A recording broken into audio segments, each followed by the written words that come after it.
I don't like psychology. I'm having the worst time in psychology ever. And also English. I'm writing a paper right now that is a definitional argument. And for any of y'all that know this, it's not fun. I had my second psychology exam, which is like my hardest class that I'm having here at USC.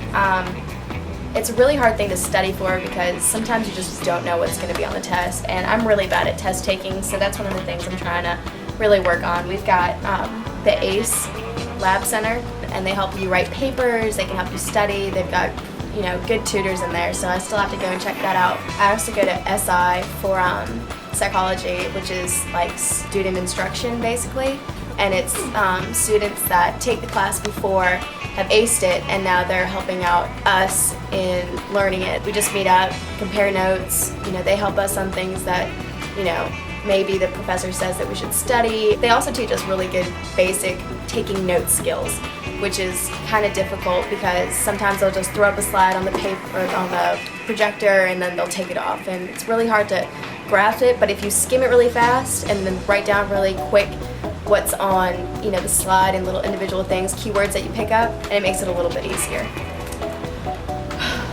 I'm texting on my phone, but I should really be doing a paper. That's bad. So this weekend coming up is Parents Weekend. My parents are coming, Bill and my mama. My parents, my to-be stepdad, and my mom are engaged, just to let you guys know, happened last night. I'm very excited for my mom and Bill.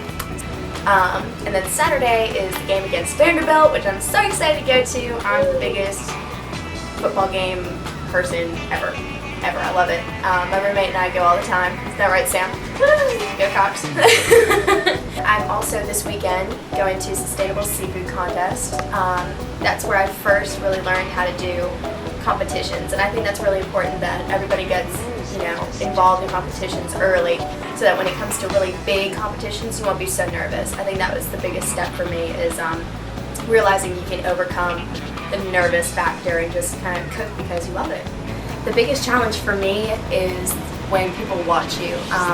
Also, when the judges, they'll come up to you and ask you little questions, and you really just have to kind of keep on it and just act like nothing they say can really affect your work.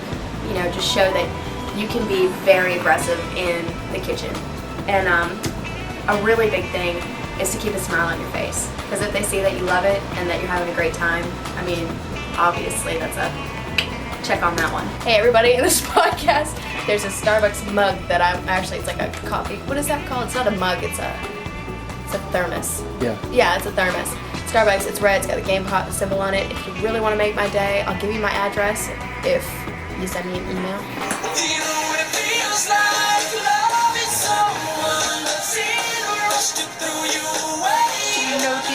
you know? This is like my favorite song. Got a lot going on this weekend, and I'll definitely keep y'all up to date with everything in next week's podcast. Wish me luck, and wish everyone luck at the competition. See you next week.